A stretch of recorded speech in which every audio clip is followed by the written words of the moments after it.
Вітаю! Сьогодні 554-й день анексії Криму. В ефірі «Заман».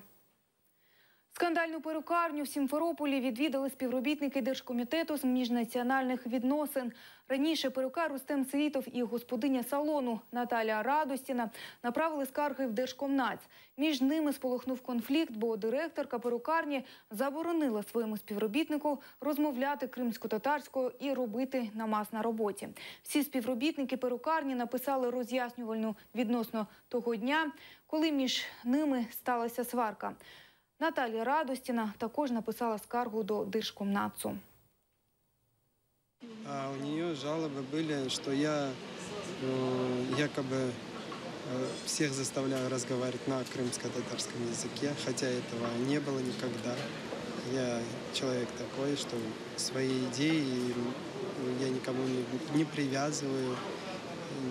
Я как бы спокойно к этому отношусь. И еще там было написано, что я якобы с ней общий язык не могу найти. И со всеми сотрудниками, которые со мной работают. Якщо голова російської адміністрації півострова Сергій Аксьонов не з'явиться на допит до прокуратури Криму у Києві, його оголосять у міжнародний розшук. Про це заявили в прокуратурі Криму. Звинувачують його в розкраданні майна Артека і передачі Росії, а також у зловживанні службовим становищем, що заподіяло Україні шкоди в особливо великих розмірах. Повістку Аксьонову вже направили, він її отримав та на своїй сторінці у Фейсбук відкоментував. За його словами, поява таких листів свідчить про неадекватність влади у Києві. Аксьонов підкреслив, Автономна Республіка Крим припинила своє існування ще 18 березня цього року. Якщо він 8 вересня не з'явиться на допит до слідчого, ми звертаємося відповідно до закону встановленого порядку до суду і з метою оголошення його в розшук. Для Аксьонова не то, що Автономна Республіка Крим, для нього України, напевно, вже немає. Але це його, знаєте, така неадекватна думка. І ми знаємо, українська приказка, хто думкою багатіє. У Євпаторійському Хан-Джамі не можуть визначитися з імамом і керівництвом мечеті. Протистояння між духовним управлінням мусульман Криму і таврійським муфтіятом набирає обертів. Згідно з рішенням суду, місцева релігійна громада, а це представники таврійського муфтіяту, зобов'язані безперешкодно пускати в мечеть імама, якого призначив Думк. Останній приїхав в Хан-Джамі з поліціянтами і вимагав ключі від мечеті. Представники таврійського муфтіяту відмовилися і порадили звернутися до суду. Ключи вам нужны для чего? Чтобы периодически закрывать? Чтобы быть хозяином? Но можно быть хозяином, быть и без ключей. А ключи предполагают закрытие доступа. Без комментариев. Давайте не будем лишнюю полемику устраивать, к чему дальше. Причем здесь без комментариев? Ты как имам, ты же представляешь... Как вы можете быть хозяином, если хозяева здесь и местные мусульмане? У собаки бывают хозяин, а здесь люди, которые пользуются этим помещением. Что ты себе позволяешь? Если вы претендуете на проведение молитвы, то, пожалуйста, установите о том, кто должен проводить, этот имам или другой, уже, То есть это мы решаем, да? Нет, в рамках другого судебного производства совершенно. То есть, если вы захотите провести здесь молитву, да, поставить своего имама, и вам в этом препятствует, так это отдельный иск должен быть. Отдельный иск, да? По крайней мере, по этому иску у вас есть уже беспрепятственный доступ. У кримській столиці може з'явитися море, а територія міста збільшитися в 17 разів. Російський уряд Криму має намір об'єднати Сімферополь і Сімферопольський район. Подробиці в сюжеті. Сімферополь може стати прибережним містом. Влада республіки має намір об'єднати Сімферополь і Сімферопольський район. Як відомо, до району відноситься і село Миколаївка, що має вихід до моря. Головною позитивною стороною об'єднання називають розширення території Сімферополя. На даний момент населення кримської столиці налічує 332 тисячі осіб. Її площа – 107 квадратних кілометрів. Площа Сімферопольського району становить 1753 квадратних кілометра при населенні в 152 тисячі людей. Прихильники приєднання району до Сімферополя впевнені, це допоможе вирішити житлову проблему. На землях району можна виділяти ділянки нужденним сімферопольцям, будувати підприємства і житло по всіляких федеральних програмах. Все равно централизованное управление лучше, чем разбитое на части. Я не против насчет этого. Даже будем знать, что люди с района будет одно место. обращаться. Если учитывать, что опять-таки транспортная нагрузка и в целом нагрузка на город растет и в перспективе будет расти, то, наверное, город должен куда-то расти. Вот, поэтому, может быть, идея не такая уж и плохая. Другой вопрос, что за этим последует, но это сложно сказать и нам. Мешканці найближчих селищ тільки раді приєднанню до міста. Молодіжне, Давидівка, Акрополіс і так знаходяться в декількох кілометрах від межі міста. Отримання нового статусу допоможе мешканцям цих селищ вирішити багато проблем. Я считаю, что нам это нужно стать частью города.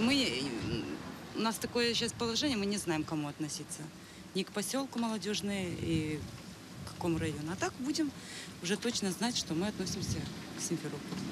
Решит, я думаю, и с оформлением дома, и с этими членскими взносами бесконечными, и непонятно, куда мы даем деньги, кому отдаем деньги. Ну, а так будет все ясно. По квитанции все, Крымгаз, значит, газ. Плохо работает автомобильное сообщение. Люди страдают, особенно по выходным. Не хватает маршрутных вот этих автобусов. И люди постоянно пешком. Это нестабильно, нерегулярно. И вечно, если в субботу куда-то надо рано утром, это ты опаздываешь, это надо идти пешком вокруг Ашана. Міська влада обіцяє сільським районам створення нових робочих місць, налагодження інфраструктури. Але противники об'єднання вважають, що це величезні витрати для Сімферополя, який не справляється навіть зі своїми проблемами. У Сімферопольському районі доведеться налагодити водопостачання, транспортну систему, відремонтувати дороги. Я считаю, что это отрицательное решение, потому что у нас и так много проблем в самом Симферополе. Даже вот эта улица, которую сначала положили асфальт, потом его снесли и так далее. Лучше сначала организовать все движение в Симферополе, как минимум движение. Тоже водоснабжение, иногда электричество пропадает, а потом уже присоединять к себе остальные территории Крыма.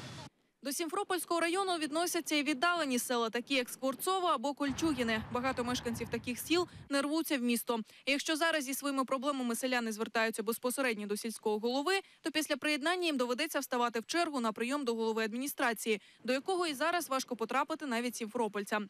Вікторія мешкає в селищі Грес. Раніше воно відносилося до Сімферопольського району. Потім селище внесли в межі міста. Вікторія розповідає, стало тільки гірше. Поселковый совет занимался уборкой территории. Подстригал кустик, садил цветочки. Сейчас у нас грязь неимоверная, приедьте, посмотрите.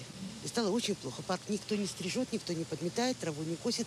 Никто ничего за это лето не сделает. Поэтому, если идти по этой аналогии, все может быть стать гораздо хуже. Есть ответственные на местах, а так централизованно не найдешь крайних, кто это будет что-то делать.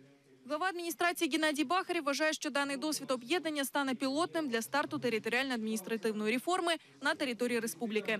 Серед плюсів об'єднання глава адміністрації Сімферополя назвав зростання інвестиційної привабливості регіону і комплексний розвиток території. Робочій групі до 20 вересня доручено провести аналіз можливих потенційних ризиків і позитивних наслідків перетворення муніципальних утворень. На Сімферопольській вулиці Жуковського триває ремонт проїжджої частини. Центральну вулицю міста тепер не впізнати. Там, де росли дерева і чагарники, тепер заасфальтовані тротуари. Вирубка дерев триває. Тепер на місці скверу на перехресті вулиць Жуковського і Гоголя буде автомобільна парковка.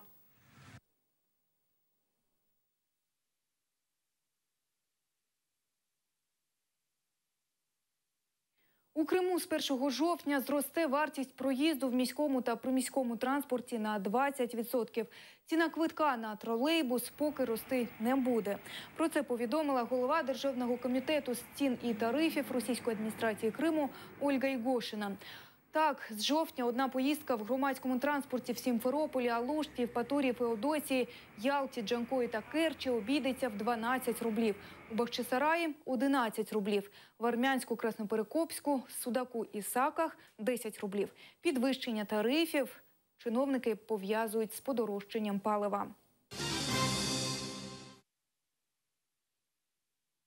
Ані Лорак і Таїсію Повалій хочуть позбавити звання народного артиста України.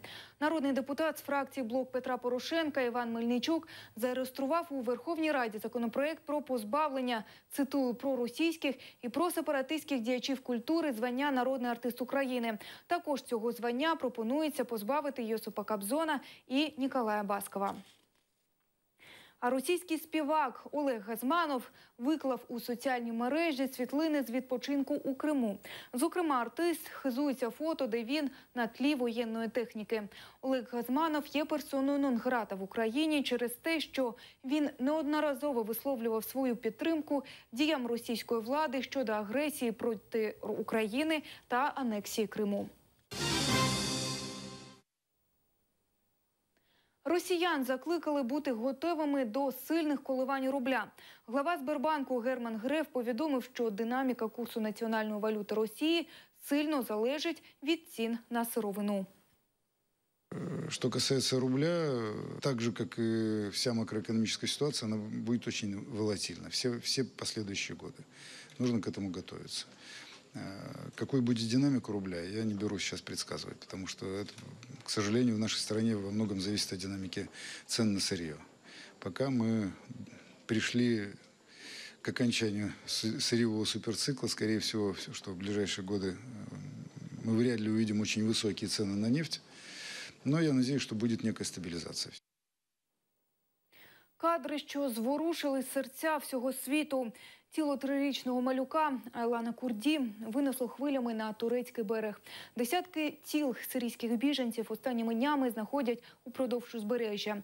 Тітка хлопчика Тіма Курді мешкає у Канаді. Жінка каже, що намагалася допомогти родині батька Айлана Абдулли Курді дістати притулок у Канаді, але заявка не мала успіху, повідомляє Євроньюз. Труни з тілами дружини та 2 синів Курді доставили до аеропорту Стамбула. Канада запропонувала надати притулок осиротілому чоловікові. Проте все, чого він наразі хоче, це повернутися до Сирії і поховати родину у місті Кобані, звідки вони походять.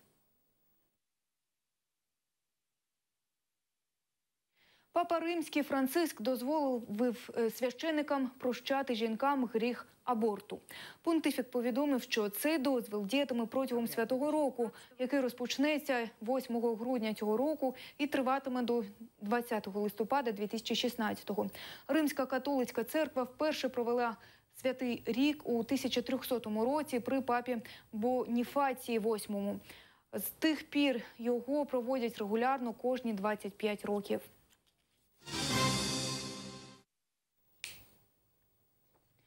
Літо 2015-го увійшло в історію як найспекотніше літо за останні 125 років. Спека за минуле літо спостерігалася у північній півкулі Землі, на Близькому і Середньому Сході, в Європі, Мексиці і в Західних Штатах США. На цих територіях температура була більш ніж на 3 градуси вище норми.